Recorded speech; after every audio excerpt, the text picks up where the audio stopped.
नमस्कार दोस्तों, स्वागत है आपका स्टडी पाठशाला में प्रीलिम पावर प्ले सीरीज में एमसीक्यू सीरीज जो हमने स्टार्ट कर रखी है करंट ओरिएंटेड, जिसमें हम स्टैटिक पार्ट को ऐड करके एमसीक्यूज डिस्कस करते हैं। तो आज का आपका जो फर्स्ट क्वेश्चन है वो डिस्कस करते हैं। सबसे पहले इंटरनेशनल एटॉमिक एनर्जी एजेंसी से रिलेटेड है, ये आपके एट प्रेजेंट न्यूज में है, तो आपको पता होना चाहिए क्या है इसका रिलेशन और आपको क्वेश्चन कैसे आ सकते हैं।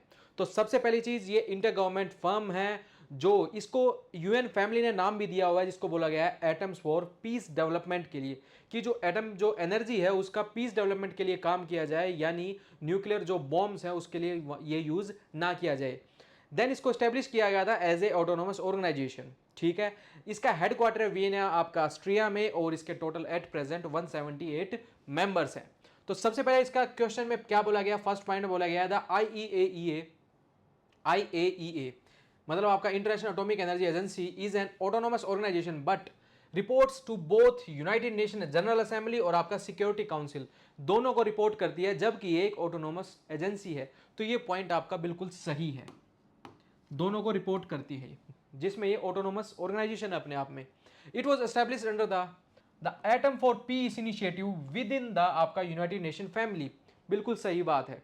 तो आपका क्वेश्चन में ये बोला गया आईएए का हेडक्वार्टर लोकेटेड आपका वियना ऑस्ट्रेलिया में, ये पॉइंट सही है। तो आप बताइए, मैंने आपको एस्टेब्लिशमेंट अंडर द आपका एटम फॉर पीस था या आपका था atom for peace and development वाला पॉइंट था। तो आप ये क्वेश्चन में बताइए कि किस तरीके से हम क्वेश्चन को अटेम्प्ट करें, दोनों में उलझ गए हम। तो इस क्वेश्चन में क्या रहेगा आपका, it was establish under the atom for piece initiative with in the United nation family, establish under, जबकि ये एक ऑटोनोमस ऑर्गेनाइजेशन थी। तो इसमें हमको विचलना नहीं है, इस टाइप से क्वेश्चन से हमें बचना है। हम देखेंगे कि atom for peace and development के लिए तो सही बात थी, यूएन फैमिली ने बोला गया था, बट एस्टैब्लिश अंडर इसके नहीं था, establish as a autonomous organisation थी, जिसमें आपको फर्स्ट में बोला भी गया है इज एन ऑटोनोमस ऑर्गेनाइजेशन। ठीक है, तो आपका सेकंड स्टेटमेंट गलत हो जाती है, तो first and the third one is the right, तो आपका बी ऑप्शन इसमें करेक्ट हो जाता है। तो इस तरीके से हम क्वेश्चन को अटेम्प्ट करेंगे। देन आपको ये मेंशन किया हुआ है while the I is known as atom for peace and development organisation it was established independently. ठीक है, इंडिपेंडेंटली इसमें बनी थी ये, राइट। तो ये आपको जो जितनी भी पीडीएफ्स हैं ये आपको टेलीग्राम चैनल पे मिल जाएगी, डिस्क्रिप्शन में इसका आपको लिंक भी मेंशन है। Next question with the reference of e Shram portal one stop solution, जो अनऑर्गेनाइज सेक्टर के जो वर्कर्स हैं, ministry of labour and employment और आपकी मिनिस्ट्री ऑफ यूथ अफेयर ने मिलकर इसको लॉन्च किया। ठीक है, बेसिकली क्या प्रोवाइड करती है, ये आपका सोशल सिक्योरिटी स्कीम है अनऑर्गेनाइज वर्कर्स के लिए, एक तरह से वन स्टॉप सॉल्यूशन है ये आप ये कह सकते हैं। तो इसमें ये न्यूज में थी, तो इसमें आपको देखिए कि it provide seamless access to the different social security schemes, जितनी भी सोशल सिक्योरिटी स्कीम्स हैं उसको एक में कर दिया गया है। अनऑर्गेनाइज वर्कर ये ताकि रजिस्टर करें आप ई श्रम पोर्टल पर, और जितने भी आपकी स्कीम्स जो अवेल कर सकते हैं आप, वो अनऑर्गेनाइज सेक्टर वाले वर्कर्स वो कर सकते हैं डायरेक्टली इस आपके पोर्टल के तहत। ई Shram portal was launch by ministry of finance, मैंने अभी अभी बताया था, मिनिस्ट्री ऑफ लेबर और आपकी मिनिस्ट्री ऑफ यूथ अफेयर ने मिलकर करा था, ना कि मिनिस्ट्री ऑफ फाइनेंस ने। For registering and creating the national database of आपका ऑर्गेनाइज, जबकि ऑर्गेनाइज वर्कर भी मेंशन नहीं है, अनऑर्गेनाइज वर्कर्स के लिए। तो दोनों स्टेटमेंट जो एक ही क्वेश्चन में दोनों स्टेटमेंट गलत है।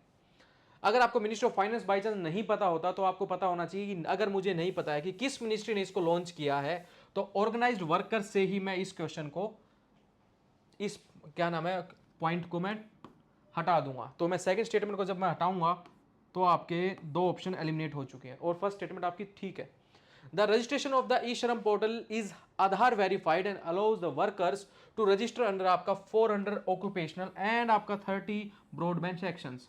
तो यूपीएससी और स्टेट पीसीएस में अगर आपको ऐसे डाटा मिले तो लगभग वो मैं कहता हूँ 70% ठीक ही होता है वो डाटा। ठीक है, तो इस क्वेश्चन में आपका क्या रहेगा कि वन ऑप्शन तो ठीक था, क्या मैं थर्ड पे आपको टिक किया जाए या नहीं किया जाए, तो आपका ये स्टेटमेंट सही है। 400 ऑक्यूपेशंस और आपके 300 ब्रॉड सेक्शंस इसमें सेक्टर्स इसमें हैं। तो ए और बी 1 और 3 आपका ऑप्शन ठीक हो जाएगा, सेकंड आपका गलत हो जाएगा, तो आपका बी ऑप्शन इज राइट। चलिए फिर नेक्स्ट क्वेश्चन पे चलते हैं, ये आपको पीडीएफ मिली जाएगी, इसमें आंसर अवेलेबल है। एलएसी आपको बताया लाइन ऑफ एक्चुअल कंट्रोल, जो कि चाइना बॉर्डर पे है, ईस्टर्न लद्दाख में ये है। ठीक है, ये चीज सारी पता है। अब 2020 में जब गलवान आपका गलवान वैली में जो क्लैश हुआ था, उसके बाद यहाँ पे क्या हो गया था, गर्मा गर्मी थी। तो पेट्रोलिंग के लिए अब एक्सेस की भैया पेट्रोलिंग को अब स्मूथ किया जाए, तो इसमें क्या था, patrolling rights have been restored कर दिए गए हैं द दीपसांग प्लेन्स। और आपका इसमें आपको विजिबल है, हाँ दिख रहा है आपको, ठीक है। आपसे क्रोनोलॉजिकल या आपसे नॉर्थ टू साउथ पूछ लिया जाएगा, ज्योग्राफी के रिलेटेड ये क्वेश्चन बन सकता है। इवन वो क्वेश्चन तो साथ में अटेम्प्ट करेंगे ही हम। सबसे पहले आपका दीपसांग प्लेन आपका नॉर्थ में रहेगा, नंबर 1 आपका दीपसांग प्लेन। देन आपका गलवान वैली आएगा सेकंड पर, गलवान वैली। देन आपका पैंगोंग शो लेक आएगी, Pangong show lake, Pangong show, ठीक है। देन आपका रहेगा दीमचोक, DC, ठीक है। क्रोनोलॉजिकल ऑर्डर में अगर आपसे क्वेश्चन पूछ लिया जाए LAC बॉर्डर पर, तो ये चीज़ आपको लोकेशंस पता होनी चाहिए। ये आपसे रिलेटेड पूछ लिया जाएगा, जम्मू कश्मीर से रिलेटेड भी पूछा जा सकता है, आपसे पासिस के अकॉर्डिंग भी पूछ लिया जा सकता है। तो आपको पता होना चाहिए दीपसांग प्लेन, देन आपकी गलवान वैली, देन शोंग आपका पैंगोंग शो, देन आपका दैमचोक, दीमचोक, ठीक है। तो इस क्वेश्चन को करने के लिए the patrolling rights have been restored in the Depsang plain and आपका Demchok region of the eastern Ladakh, एक आपका नॉर्थ में है, एक बिल्कुल आपका साउथ में है, ठीक है। देन नेक्स्ट है the patrolling agreement limits the strengthen the petrol of आपका 14 to 15 troops from each sides, ठीक है। पेट्रोलिंग कर सकते हैं, ये दोनों स्टेटमेंट सही हैं, ठीक है। The agreement also covers the patrolling rights in the sensitive area of the Arunachal Pradesh. अब आप बताइए LAC आपकी कहां पर है, इसी से क्वेश्चन अटैम्प्ट हो जाएगा। अरुणाचल प्रदेश में ये अवेलेबल है नहीं है, तो ये एग्रीमेंट आपका पेट्रोलिंग राइट्स को कहां कवर करेगा, आपकी LAC पर। इसमें ऑलरेडी मेंशन कर दिया गया है, ठीक है। और इसमें आपकी फर्स्ट स्टेटमेंट में यही बोला गया था कि दीपसांग प्लेन और आपका दैमचोक आपका रीजन ऑफ ईस्टर्न लद्दाख।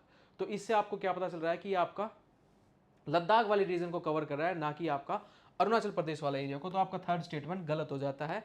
तो आपका ऑप्शन कौन सा ठीक हो जाएगा, B option is the right one. चलिए फिर नेक्स्ट, ये आपको मिल जाएगी PDF।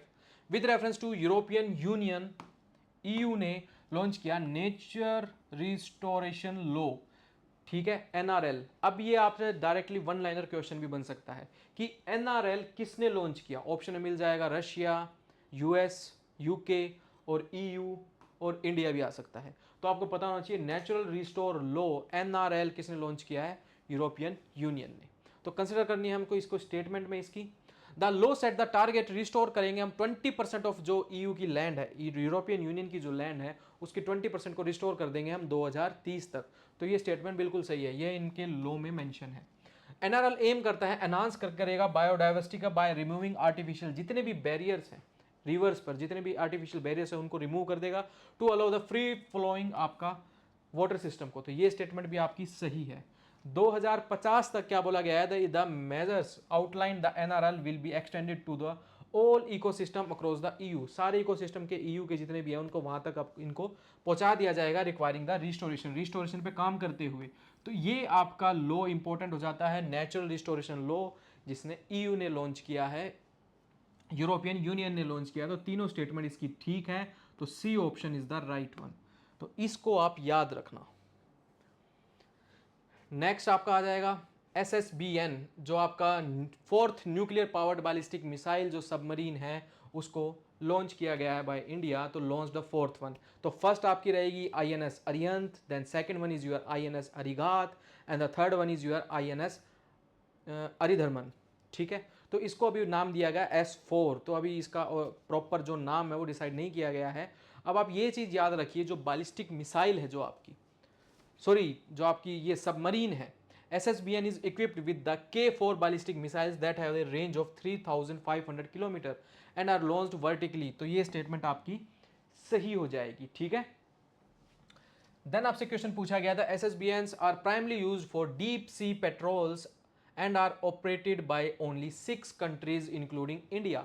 तो आपके टोटल 6 कंट्रीज के नाम आपको पता होना चाहिए, जैसे आपका US हो गया, रशिया हो गया, देन आपका चाइना, UK, फ्रांस एंड आपका इंडिया। तो इन्हीं कंट्रीज के पास ये SSBNs हैं, ठीक है। आपकी nuclear powered ballistic missile submarines हैं। The newly launched SSBN is the last of its class and will be named as INS Chakra. नहीं, अभी तक इसका नाम मेंशन नहीं किया गया है, अभी इसका S4 नाम है, बाद में इसका नाम मेंशन कर दिया जाएगा, बट इसको लॉन्च कर दिया गया है आपकी फोर्थ बैलिस्टिक मिसाइल सबमरीन को, SSBN को। और आपको ये पॉइंट याद रखना पड़ेगा, इंडिया इन टॉप 6 कंट्रीज, जिन 6 कंट्रीज के पास ये अवेलेबल है। तो आपका स्टेटमेंट कौन सी ठीक हो जाएगी? Third one is the wrong one and the first and the second is right. तो आपका बी ऑप्शन जो है सही हो जाएगा। तो इस तरीके से हम क्वेश्चंस को अटेम्प्ट करेंगे। ठीक है। Newly launched SSBN has yet to receive its formal name, अभी तक मेंशन नहीं किया गया है। INS Chakra was the name for of a lease nuclear attack submarine, not the new submarine का इसका नाम मेंशन नहीं है, तो इसलिए अभी ये चक्रा नहीं हो सकता। ठीक है। तो इस तरीके से आपसे हमने जो करंट ओरिएंटेड जितने भी क्वेश्चन थे वो हमने डिस्कस किए। तो आपसे मिलते हैं कल। Thank you and have a nice day.